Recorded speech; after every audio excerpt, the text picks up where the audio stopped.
이 시간 자리에서 일어나셔서 그 십자가의 사랑을 찬양하시겠습니다.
사도신경으로 우리의 믿음을 고백하시겠습니다.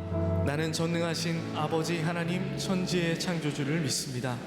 나는 그의 유일하신 아들 우리 주 예수 그리스도를 믿습니다.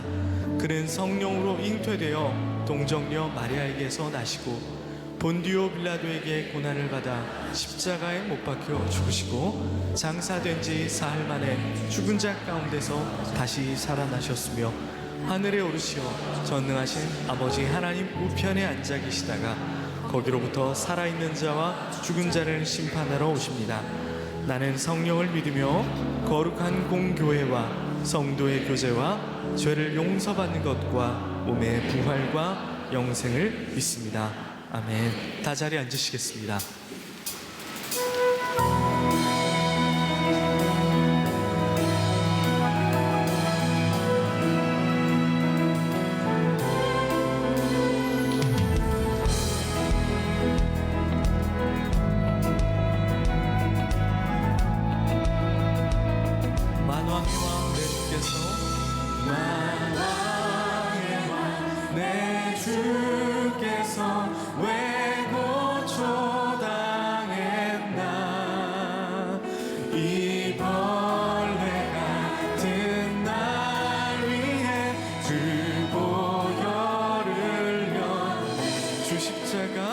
주 십자가 못 박힘을 속죄함 아닌가.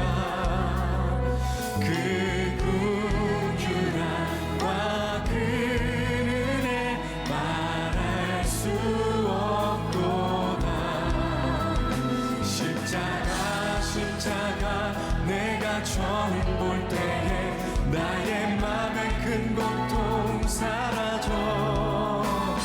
오늘 이곳서 내 눈 밝았네. 참된 기쁨 영원하도다. 할렐루야. 주님 오늘 위해서 죽으신 그 십자가의 능력으로 오늘 다시 한번 우리가 일어서는 날이 되게 하여 주옵소서. 늘 울어도 그 은혜 다 갚을 수 없네. 나 주님께 몸 바쳐서 주의 힘쓰. 할렐루야. 십자가 내가 처음 볼 때에 나의 맘에 큰 고통 사라져.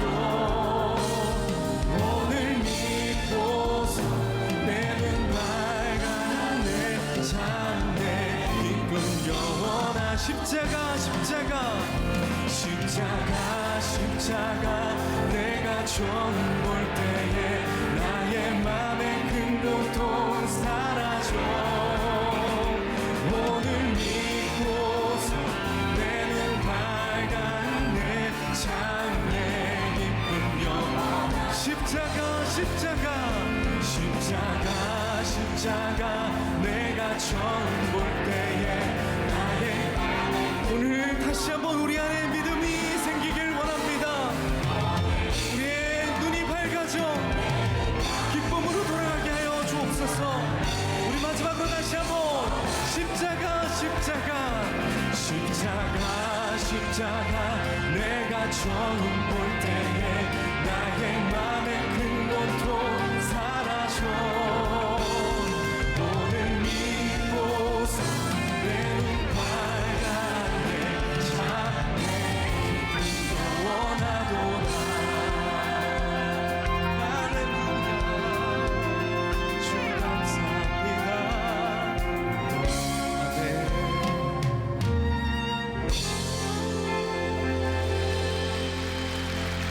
상황이 바뀌고 흔들리면 삶의 터전이 흔들리면 가장 먼저 우리는 주님을 떠나는 자들인데 주님은 우리를 너무도 사랑하셔서 큰 은혜를 주시고 갚을 수 없는 은혜를 매일매일 허락하여 주셔서 여러분의 자리를 지키게 하시는 줄로 믿습니다. 하나님 오늘도 믿음으로 내 자리를 지키게 해주십시오. 그런 마음으로 함께 찬양하기를 원합니다.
하나님 아버지, 오늘도 저희를 말씀 앞으로 불러주심에 감사합니다.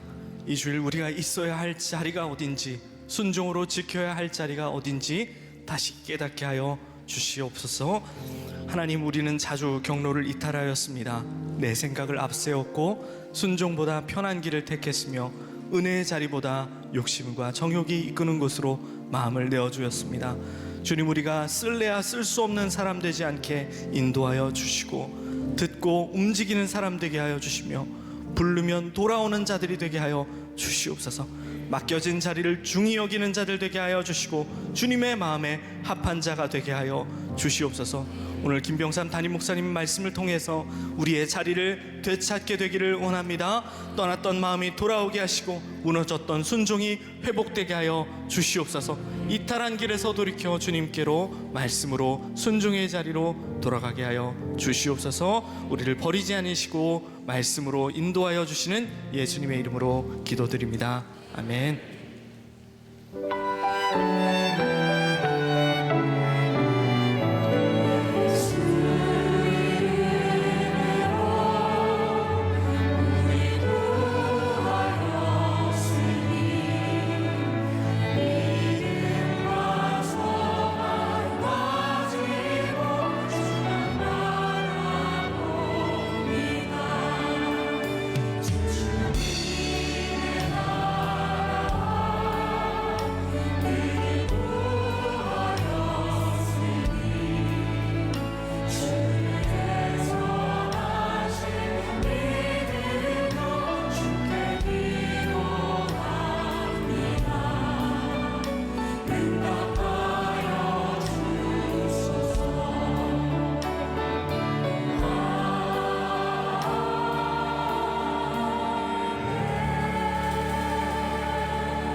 주 하나님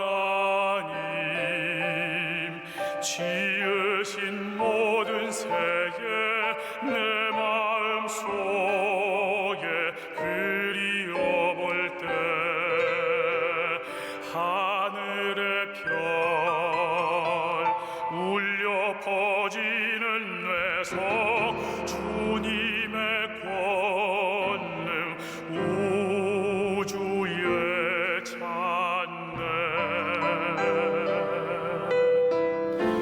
주님의 높고 위대하심을 내 영혼이 찬양하네.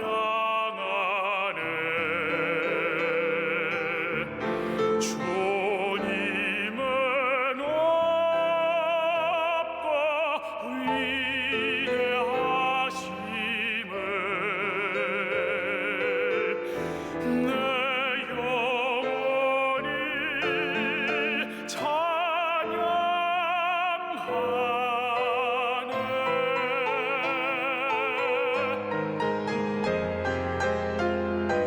주 하나님 독생자 아낌없이 우리를 위해 보내주셨네. 십자가에 피 흘려 죽으신 주 내 모든 죄를 구속하셨네.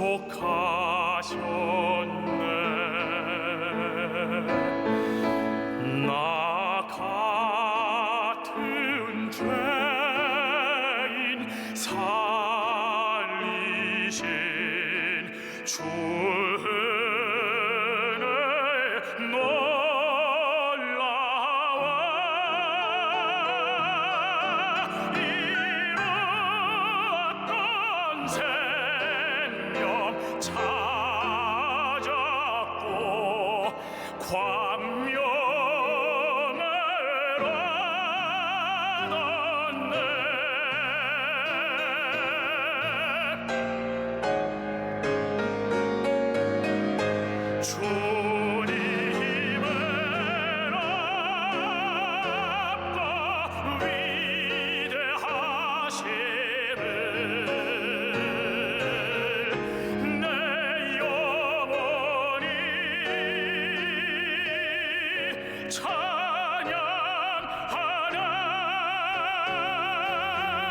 주님의 나라가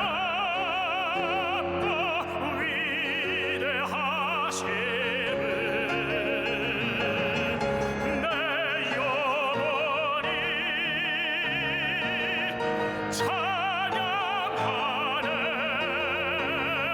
내 영혼이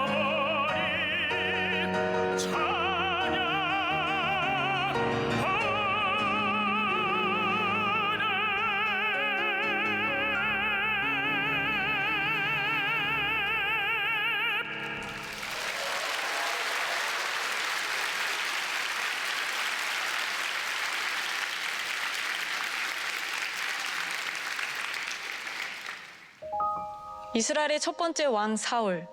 성경은 그를 이렇게 소개합니다. 얼굴이 잘생기고 키가 크며 이스라엘 사람 가운데 그보다 더 준수한 자가 없었다. 사람의 눈에 사울은 완벽한 선택이었습니다.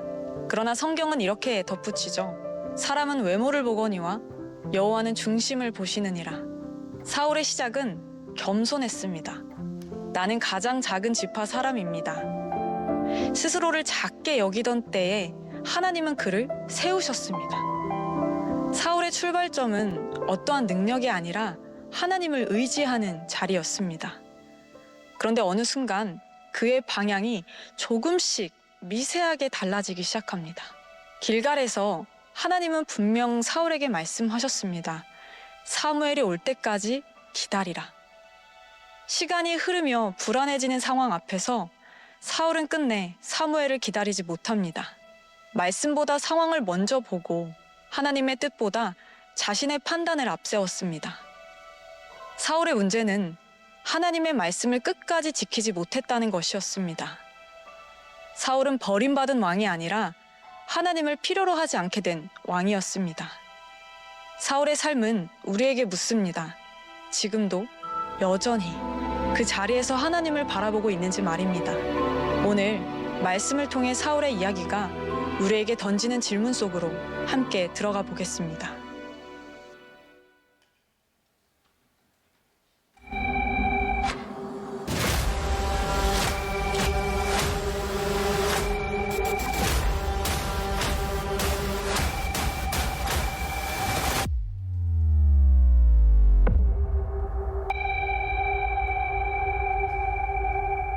자, 이제 오늘부터 시작하는 이야기, 오늘 첫 번째 왕은 사울에 대한 이야기입니다. 첫 번째 왕이죠. 끝까지 자리를, 있어야 할 자리에 있으면 좋겠다. 끝까지 있어야 될 자리를 지키라는 이야기를 하려고 합니다. 2026년 만나교회 전체 주제가 뭔가요? 없구나. 네. 믿음 안에 stand firm. 믿음 안에 굳게 서는 게 뭘까 생각해 보니까 우리의 믿음의 자리를 지키면 우리들이 믿음 안에 굳게 서겠다라는 생각이 듭니다. 그래서 이제 14명의 왕, 마지막은 이제 종합하는 그런 말씀을 나누게 될 텐데, 이 14명의 왕을 통해서 우리들이 있어야 될 자리는 어딘가, 이런 믿음에 대한 생각을 하게 됩니다.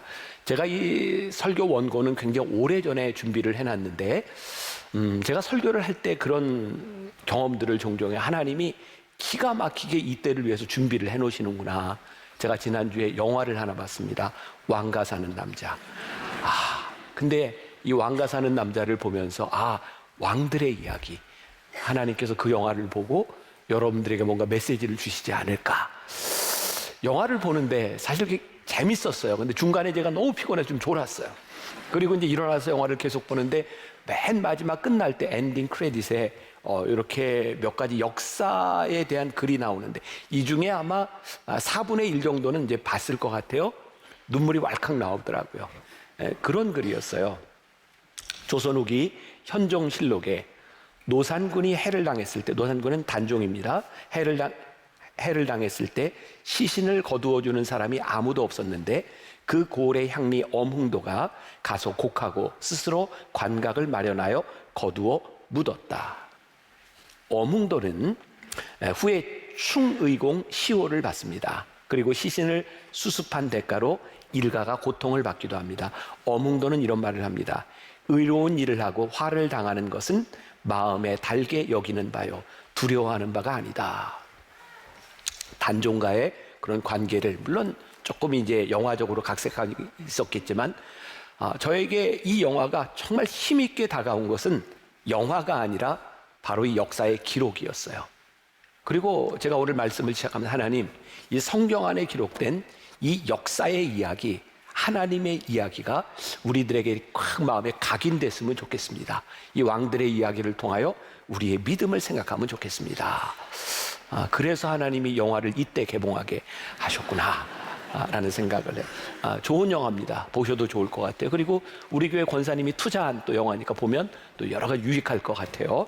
자, 믿음 안에서 신앙인의 삶을 살아간다고 하는 것, 우리가요 믿음의 삶을, 믿음의 자리를 지키면 사람들이 우리에게 뭐라고 하는지 얘기해서요, 저 사람 참 레디컬하다, 참 신기합니다. 우리는 믿음으로 살아가는데 왜 세상은 우리를 향해 레디컬하다고 말을 할까? 또한 세상뿐만 아니라 우리 믿음의 공동체 안에서도 진짜 믿음의 자리를 지키는 사람을 보면 그 사람 참 레디컬하다 이렇게 말을 합니다. 제 마음의 소원이 하나 있다면 우리 교회와 우리 성도들이 이 세상에서뿐만 아니라 그리스도인 사이에서도 레디컬하다 이런 말을 들으면 참 좋겠다. 가끔 제가 후배 목회자들에게 또 교인들에게도 이런 얘기를 들을 때가 있어요. 목사님, 꼭 그렇게까지 해야 되나요? 저는 그런 얘기를 들으면 참 좋아요. 내가 그렇게까지 해야 되는 이유가 있다면 나는 참 이렇게 괜찮게 살아가는 사람이다. 누군가 여러분들에게 꼭 그렇게 신앙생활을 해야 되나요? 예, 자, 그렇게 해야 됩니다 라고 말을 할 수 있다면 우리는 믿음의 자리를 굳게 지키는 사람이 아닐까라는 생각이 들어요. 내가 이 자리에 있는 것이 맞구나. 그때 우리는 stand firm, 굳게 믿음의 자리를 지키는 사람이 될 수 있을 것 같습니다. 사도 바울은 참 위대한 사도였죠. 기독교 역사상 예수님 이후에 가장 훌륭한 사람 하나 꼽으라면 사도 바울을 꼽습니다. 근데 그 사도 바울이 늘 그런 두려움을 가지고 있었어요. 내가 버림을 받을까 봐. 평생을 사도로 살아가다가 버림을 받는 것에 대한 두려움. 근데 성경에는 이 버림을 받을까 봐라는 이 말을 영어 단어로 disqualified라는 말을 쓰고 있어요.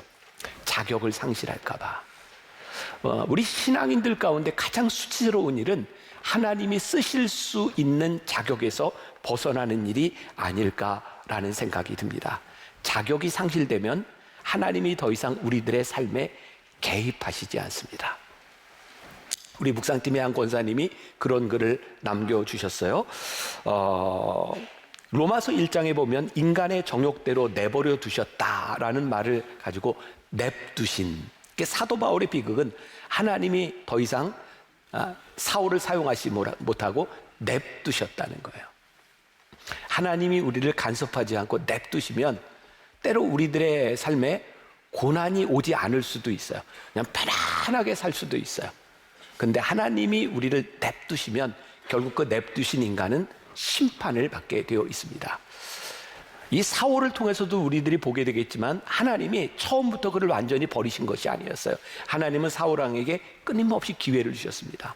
그런데 그가 하나님을 버렸을 때 하나님은 그를 냅두십니다. 혹시 여러분들 가운데 여러분들의 신앙 여정과 여러분들의 삶의 여정 가운데 고난을 당하고 있거나 어려움을 당하고 있는 사람이 있다면 괜찮습니다.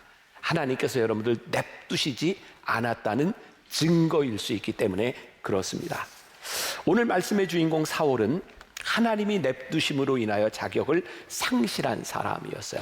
사무엘 선지자가 사울 왕에게 이렇게 질문을 합니다. 어찌하여 왕이 19절에 여호와의 목소리를 청종하지 아니하고, 그랬더니 사울 왕이 20절에서 이렇게 항변을 해요. 사울이 사무엘에게 이르되 나는 실로 여호와의 목소리를 청종하여 여호와께서 보내신 길로 가서 아말렉 왕 아각을 끌어왔고 아말렉 사람들을 진멸하였으나, 만일 이 말씀이 진멸하였습니다 라고 끝났으면 아무 문제가 없습니다. 근데 진멸하였으나 여기에 문제가 있는, 조금 후에 더 다루겠습니다. 22절에 사무엘이 이르되 여호와께서 번제와 다른 제사를 그의 목소리를 청종하는 것을 좋아하심같이 좋아하시겠나이까. 아주 유명한 말씀이 여기서 나오고 있죠. 순종이 제사보다 낫고 듣는 것이 순양의 기름보다 나으니. 사울은 사무엘이 기다리라고 하는 이 명령을 어기고 조급하게 행동합니다. 조금 전에 요 영상에서 소개하는데 사무엘상 13장 얘기가 나왔는데 보셨어요? 사무엘상 13장에 보면 이제 하나님께서 이 전쟁에서 내가 전쟁을 하기 전에 사무엘이 올 때까지 기다려라 라고 이야기를 하는데 사울이 그거 기다리지 못합니다. 그래서 자기 마음대로 제사를 드리게 되죠. 하나님께서는요, 그 사울, 하나님의 명령을 순종하지 않는 사울을 버리십니다. 제사는 뭔가요? 오늘날로 얘기하면 예배잖아요. 지금 사울은 왜 제사를 자기 마음대로 드렸을까요? 지금 빨리 전쟁을 해야 되는 거예요. 그래서 제사를 해치우고 그리고 자기가 하고 싶은 자기 전쟁을 합니다. 대입을 해볼까요? 우리는 교회에서 여러 가지 액티비티들을 합니다. 회의를 하기도 하고 우리 교인들 간에 어떤 행사를 하기도 하고. 근데 우리들의 모습 속에 이런 거 없나요? 야, 빨리빨리 예배 드려. 우리 할 일 있잖아. 아, 빨리 예배 드려. 우리 회의해야 돼. 하나님과의 관계없는 예배가 의식이 되어버리고 우리가 하고 싶은 일들을 하는 일들. 사울이요, 하나님 앞에 쓰임받지 못한 이유 가운데 하나는 그가 제사를 드리지 않은 것, 우리가 예배를 드리지 않은 것 때문이 아니라 하나님과 관계없는 의식을 해치워버리고 그가 하고 싶은 일을 하고 있는 사울을 하나님이 쓰시지 않았다는 이야기입니다. 우리들에게 그런 모습은 없는가? 예배를 빨리 해치우고 우리들 눈에 보이는 상황들을 빨리 수습해야 되겠다고 하는 생각들. 하나님은 절대로 우리를 먼저 버리시지 않습니다. 사울이 하나님을 버렸으므로 사울이 하나님이 쓰실 수 없는 사람이 됨으로 인하여 하나님이 사울을 버리십니다. 하나님이 우리를 쓰실 수 있도록 하는 방법은 분명합니다. 하나님이 우리를 쓰실 수 있는 믿음의 자리에 서 있으면 하나님이 우리를 쓰실 수 있는 겁니다. 혹시 오늘 말씀을 나누고 있는 우리들 가운데 언제부터인가 하나님 나를 쓰시지 않는 것 같아, 내가 버림받은 것 같아 라는 느낌이 드는 사람이 있다면 우리가 하나님이 우리를 부르셨던 그 믿음의 자리에 있는지를 생각해 보아야 합니다. 하나님은 우리들이 어떤 스펙을 가지고 있느냐에 관심이 있는 분이 아니라 하나님이 우리를 사용하실 수 있는 사람이냐에 관심이 있으세요.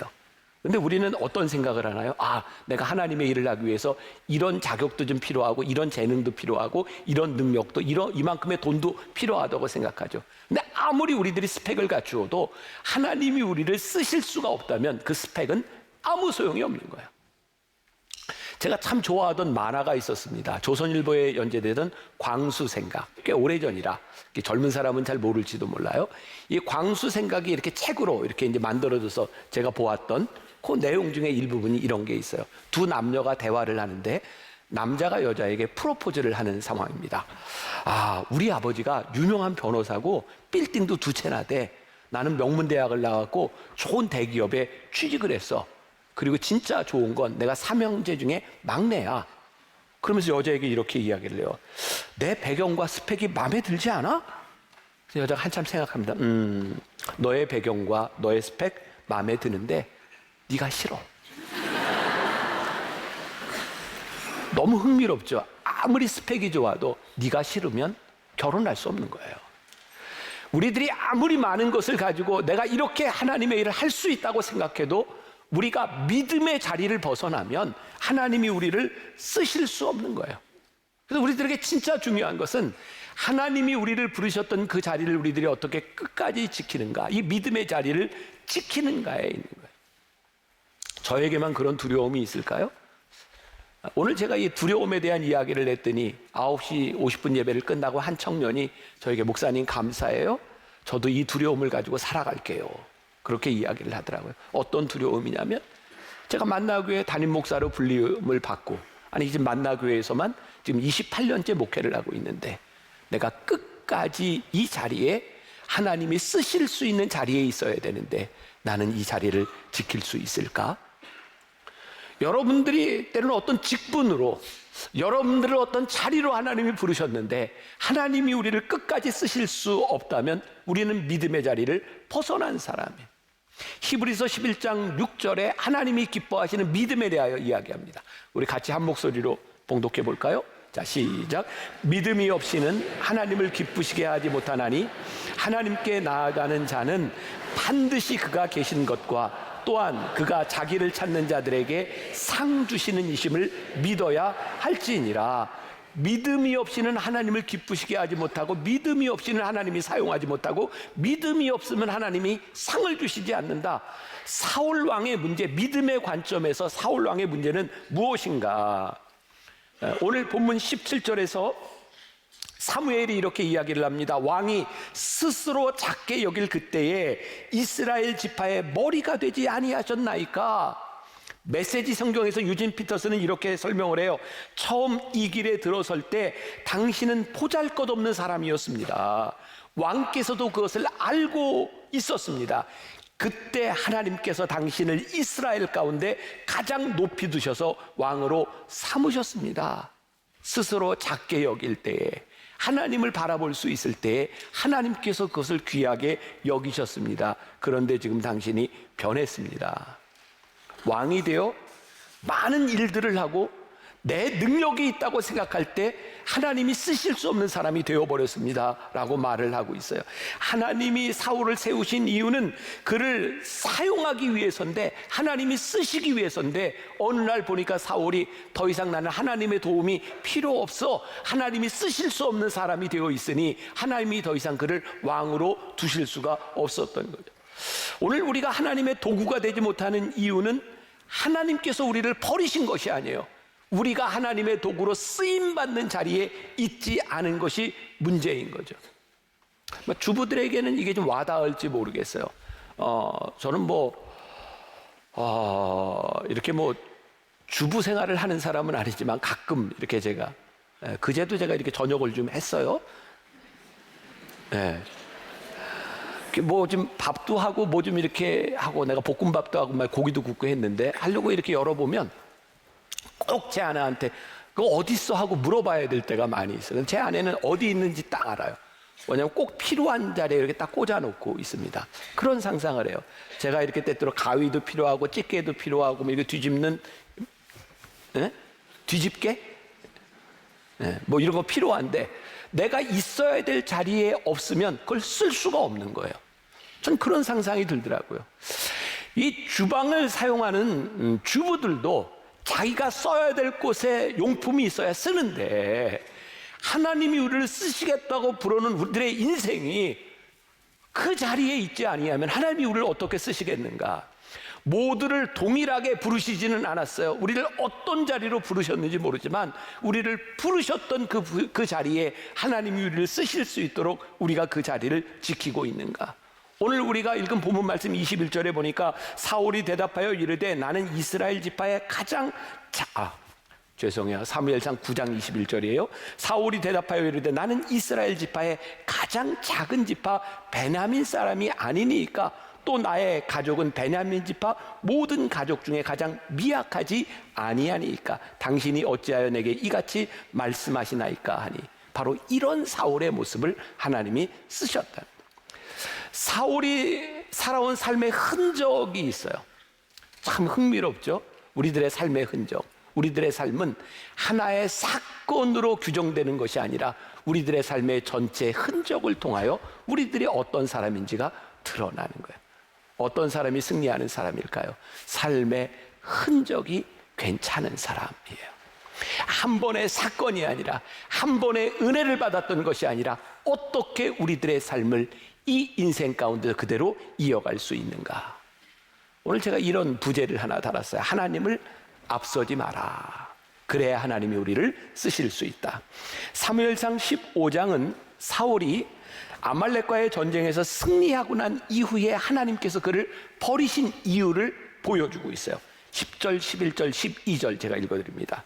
여호와의 말씀이 사무엘에게 임하니라. 이르시되 내가 사울을 왕으로 세운 것을 후회하노니 그가 돌이켜서 나를 따르지 아니하며 내 명령을 행하지 아니하였음이니라 하신지라. 사무엘이 근심하여 온 밤을 여호와께 부르짖으니라. 사무엘이 사울을 만나려고 아침에 일찍이 일어났더니 어떤 사람이 사무엘에게 말하되 말하여 이르되 사울이 갈멜에 이르러 자기를 위하여 기념비를 세우고 발길을 돌려 길갈로 내려갔다 하는지라. 성경에는 두 가지의 기념비가 존재합니다. 오늘 사울이 자기를 위해 세운 기념비는 자기를 드러내는 기념비고, 대표적으로 길갈에 이스라엘 백성들이 처음 가나안 땅에 들어가기 위하여 요단강을 건너고 난 후에 요단강이 갈라지고 하나님께서 기념비를 세우라고 말씀하시죠. 각 지파의 돌을 하나하나 들어다가 쌓고 기념비를 세우며 하나님이 이렇게 말씀합니다. 나중에 너희 후손들이 이게 무엇냐고 묻거든 하나님께서 너희로 하여금 이 강을 건너게 하신 하나님의 역사를 알게 하라. 기념비가 무엇을 알게 하라? 하나님이 행하시는 일을 알게 하라. 그런데 하나님이 행하시는 일을 위한 기념비를 세우면 하나님을 생각하고 하나님이 쓰실 수 있는 사람이 되는데, 내가 하나님의 흔적을 지우고 내 영광을 나타내게 되면 하나님이 쓰실 수 없는 사람이 되는 거예요. 하나님이 사울왕을 버리신 이유, 그가 하나님의 흔적을 지우고 자기를 위하여 기념비를 세웠더니 하나님이 그를 쓰실 수가 없게 된 거예요. 혹시 저와 여러분들은 하나님을 믿는 우리의 인생, 우리들의 삶 가운데서 내 흔적을 드러내려는 사람들인가, 아니면 하나님의 흔적을 지우고 하나님을 혹은 드러내려는 사람들인가? 제가 지난주에 2개의 모임이 있었습니다. 제가 스스로 제가 좀 섬뜩하다고 느꼈어요. 왜냐하면 이렇게 모임에서 이렇게 이야기를 하는데 어느 순간에 보니까 제가 말을 참 많이 하고 있더라고요. 내가 왜 이렇게 말을 많이 하지? 그리고 저녁에 이제 한 사람씩 마이크를 잡고 이렇게 돌아가면서 이야기를 하는데, 제가 마이크를 잡고 이렇게 얘기했습니다. 제가 말을 너무 많이 했습니다. 저는 패스. 그리고 다른 사람에게 마이크를 그냥 넘겨줬어요. 다른 사람들은 어떻게 생각했는지 모르지만 제가 무섭더라고요. 내 인생에 60여 년의 시간이 흘러가면서 내 경험들, 내가 하고 싶은 얘기가 참 많아졌구나. 그래서 내 말이 참 많아졌구나. 그게 참 무섭더라고요.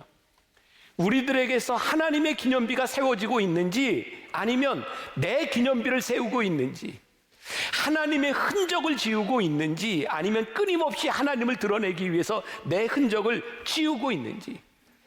마태복음 9장 23절에서 예수님께서 제자들에게 제자도에 대해서 말씀하세요. 너희들이 나를 따라오려거든 자기를 부인하고 날마다 자기 십자가를 지고 나를 따를 것이니라. 자기 십자가를 지고 따르는 게 뭔지 아세요?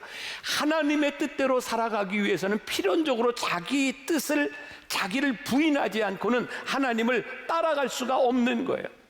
그런데 아버지의 뜻대로 살아가는 신앙 생활을 하는 사람을 보면 사람들이 이야기합니다. 야, 참 레디컬하네. 너무 흥미롭죠. 너무나 당연하게 신앙인들이 하나님의 뜻을 따라가야 되는데 하나님의 뜻을 따라가는 사람들이 레디컬하게 보이는 겁니다. 우리가 믿음의 자리를 지키고 있으면 우리의 신앙은 필연적으로 레디컬해질 수밖에 없다. 저는 그런 꿈을 꿉니다. 저와 우리 교회와 우리 교인들이 이 믿음의 자리에서 레디컬하다는 말을 들을 수 있는 사람이 되었으면 좋겠다. 무엇이 하나님을 기쁘시게 하는가? 요한복음 3장 30절에 보면 세례 요한이 이렇게 말을 합니다. 그는 흥하여야 하겠고 나는 쇠하여야 하리라 하니라. 우리 교회는 비교적, 아니 제가 느끼기엔 별로 이렇게 갈등이 없는 교회죠. 참 좋은 교회죠. 별로 싸움이나 이런 게 없는 교회니까 참 좋은 교회라는 생각이 들어요. 근데 제가 주변에서 이렇게 보면 교회 안에서 일어나는 대부분의 갈등들은 악한 일을 하려고 싸우는 것이 아니라 늘 하나님을 위하여, 교회를 위하여 이런 말을 달고 삽니다. 근데 참 신기하잖아요. 하나님을 위하여 내가 싸운다면, 하나님의 영광을 위하여 뭔가 싸운다면 진짜 하나님의 영광을 위하여 그냥 내가 납작 엎드려야 될 때가 있습니다. 그러니까 하나님만 드러나면 되니까. 근데 우리는 그렇게 하지 않죠. 내가 결백하고 내가 의롭다고 하는 것을 증명할 때까지 싸웁니다. 하나님을 위하여라고 하는 말을 하고는 있지만 실상은 나의 의와 나를 위하여 싸울 때가 많이 있습니다. 사울이요, 하나님을 위하여 제사를 드린다고 이야기를 하고 하나님을 위하여 좋은 것들을 구별하였다고 이야기를 하지만 하나님은 그것을 통해 영광을 받으시지 않습니다. 무서운 겁니다. 우리들이 초신자 때 하나님이 우리를 처음 부르셨을 때는 그런 생각을 하지 않습니다. 부르심에 제가 합당하게 살아가겠습니다. 그런데 부르심을 통하여 우리들에게 업적이 쌓여지기 시작하면 내가 쌓은 그 업적을 위하여 싸웁니다. 하나님을 위하여라고 말을 하지만 하나님의 영광은 가려질 때가 많이 있습니다. 사울은 그가 좋아하는 것을 당신의 하나님도 좋아하실 걸로 생각하면서 하나님의 음성을 청종하지 아니하고 자기가 옳은 것, 자기가 원하는 것을 행합니다. 하나님이 주시는 것을 붙잡지 아니하고 내가 원하는 것, 이거 붙잡으면 되겠다 생각하는 이 붙잡음이 얼마나 위험한 일인지 몰라요. 그럼 우리들의 삶에 돈, 물질이 얼마나 중요한 일입니까? 그러나 우리의 물질의 풍성함이 돈으로만 다 해결되는 것이겠습니까? 하나님이 허락하시지 않으면 우리들이 잡은 물질이 우리를 공허하게 하고 두렵게 하고 불안하게 한다면 그것이 우리들에게 올바른 일일까요? 하나님이 허락하시지 않은 것을 붙잡으면 그것이 나의 소유가 되지 않는 거예요. 그래서 불안한 거예요. 사울의 문제가 뭐예요? 하나님이 허락하신 것을 붙잡은 것이 아니라 그가 보기에 좋은 것을 골라서 하나님도 좋아하시겠다고 생각한 거죠. 삶의 풍요는 돈과 관계되어 있는 것이 분명하지만 그것이 절대적인 것은 아니에요. 뭐 이런 예를 들어볼까요? 직업이 없이 매일 몇 년 동안 이렇게 놀고 있는 사람을 보고 찾아가서 참 여유롭게 보이시네요 라고 말하면 어떻게 받아들일까요? 그건 여유라고 하는 말은 그럴 때 쓰는 게 아닌 것 같아요. 치열하게 삶을 살아가는 사람에게 어느 날 그가 이렇게 참 한가하게 있는 모습을 보게 될 때 참 여유가 있으시군요. 그게 축복이죠. 매일 노는 사람한테 여유가 있으시군요. 그게 복일까? 한 20년 전, 30년 전 우리나라에 한참 유행하던 은퇴자들이 뉴질랜드나 호주에 가면 골프를 마음껏 칠 수 있다고 해서 이민을 많이 갔다 다 후회했잖아요. 매일 골프를 쳐요. 그냥 시간도 남고 돈도 싸고. 근데 그게 행복하지 않아서 다시 돌아와요. 우리의 풍요함, 하나님이 우리들에게 주시는 축복은 우리들이 원하는 것을 붙잡은 데 있는 것이 아니라 하나님이 우리를 쓰실 때 우리들에게 주시는 축복과 은혜를 우리들이 경험하게 되어 있는. 여러분 기억하세요. 내가 지금 가지려고 하는 소유, 내가 얻으려고 하는 이 물질이 성령님을 근심하게 하는 것이라면 그거 축복 아닙니다. 우리들이 물어야 됩니다. 믿음의 자리를 끝까지 지키기 위해서 하나님이 우리를 쓰시는 그 자리에 있기 위해서 이거 성령님을 근심하게 하는 일인지 그렇지 않은 일을 우리들이 물을 때에 우리들이 성령님과 동행할 수 있어요. 그렇지 않으면 하나님이 우리를 쓰실 수 없는 거예요. 끝까지 순종한다는 거, 그게 어떤 의미일까? 순종은 스스로 작게 여기는 자의 몫이다. 스스로 작게 여겼을 때 순종하는 사람이 된다. 그런데 지금 문제 20절에 사울이 사무엘에게 이르되 나는 실로 여호와의 목소리를 청종하여 여호와께서 보내신 길로 가서 아말렉 왕 아각을 끌어왔고 아말렉 사람들을 진멸하였으나, 제가 조금 전에 뭐라고 얘기했어요?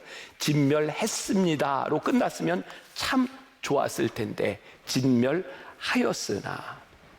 사울 왕이 지금 하나님의 명령을 이해하지 못했을까요?